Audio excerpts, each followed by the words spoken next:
Información precisa, completa, veraz, objetiva e independiente. Directo a tu pantalla.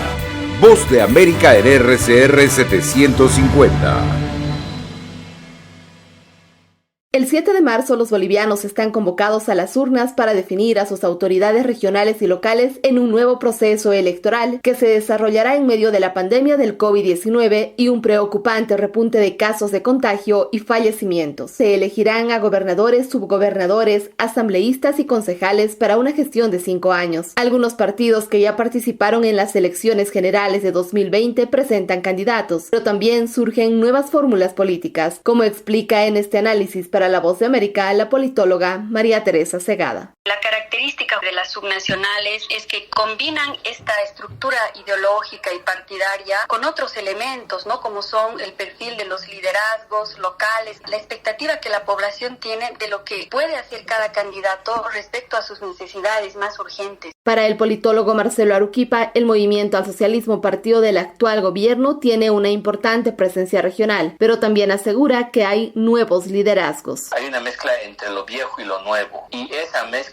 va a dar resultados recién para ver cuál va a ser el curso de la política del bloque antimasista y del bloque masista. Tras la muerte de 5 candidatos en los últimos días, crecieron los pedidos de postergación de las elecciones. Sin embargo, el Tribunal Supremo Electoral, a través del vocal Francisco Vargas, puntualizó: tenemos la capacidad para llevar adelante el proceso electoral, poder votar con medidas de bioseguridad. Mientras tanto, el sector salud continúa solicitando apoyo frente al colapso de las unidades de terapia intensiva en todo el país y piden que se retorne a la cuarentena rígida o se implementen medidas más estrictas para contener la pandemia que en Bolivia ya superó la cifra de 10.000 decesos. Fabiola Chambi, Voz de América, Bolivia.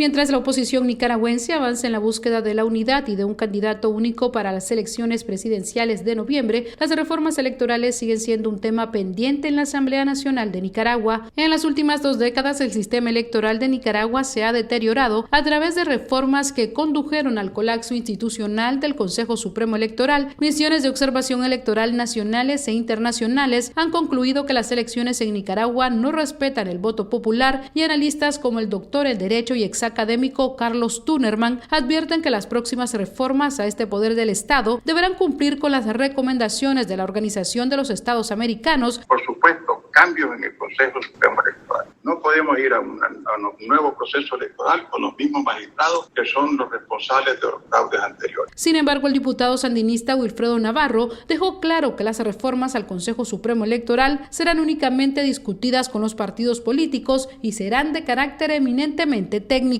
referida exclusivamente a mejorar los trámites y el proceso electoral. En tanto, Rosa Marina Zelaya, expresidenta del Consejo Supremo Electoral, dijo a La Voz de América que aún hay tiempo para lograr las reformas necesarias. El gran tema se va a lograr, eso va a depender de la voluntad política de quienes detentan el poder. Mientras tanto, el plazo establecido por la Asamblea General de la Organización de los Estados Americanos para que el presidente Daniel Ortega implemente estas reformas se agota, ya que fue fijado hasta mayo de 2021. Daliana Ocaña, Voz de América, Nicaragua.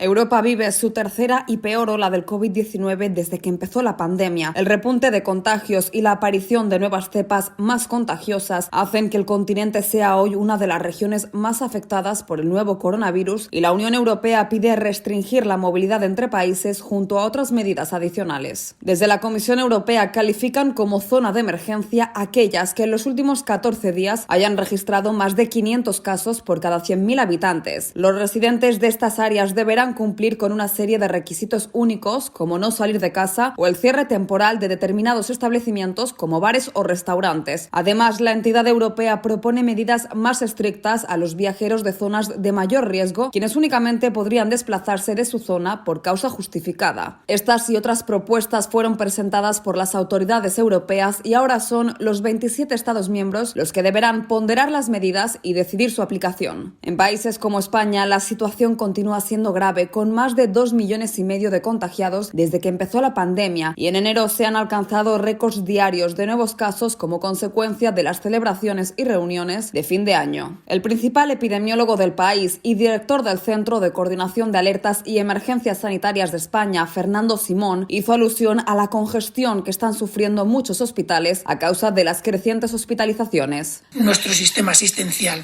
está otra vez en una situación de muchísima tensión y deberíamos de hacer lo posible por tratar de controlar esa tensión y reducir rápidamente la sobrecarga que están teniendo. Actualmente algunas áreas del país han tomado medidas severas como el cierre de locales y negocios, permitiendo únicamente el desempeño de actividades esenciales, y esto se suma a una economía nacional que está en jaque, con el turismo paralizado en una nación que depende en gran medida de este rubro. Con este panorama, el Fondo Monetario Internacional ha rebajado sus proyecciones de crecimiento económico para España en 2021 en 1,3 puntos porcentuales, dejándolo en un 5,9% respecto al 7,2% que la entidad financiera preveía en octubre. Judy Martín Rodríguez, Voz de América, Sevilla, España.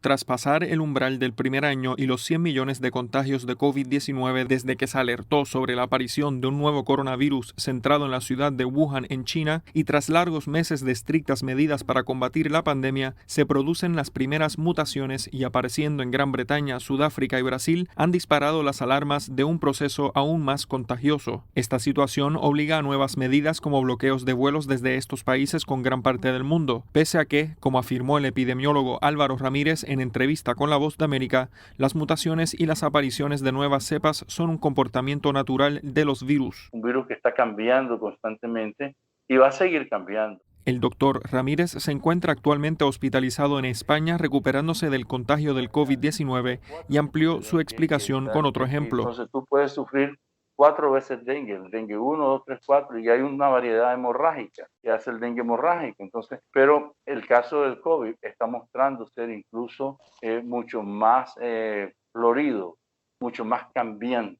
En tanto, y frente a este nuevo escenario, especialistas y laboratorios advierten que las vacunas desarrolladas antes de que surgieran estas nuevas cepas son efectivas. Mientras tanto, en una reunión del Comité de Emergencias de la Organización Mundial de la Salud sobre el COVID-19, sus integrantes instaron al organismo a designar las variantes de una manera que no sea con indicadores geográficos. Según el mismo comité, la pandemia del COVID-19 sigue constituyendo una emergencia de salud pública de importancia internacional. John F. Burnett, Voz de América, Washington, D.C. Información precisa, completa, veraz, objetiva e independiente. Directo a tu pantalla. Voz de América en RCR 750.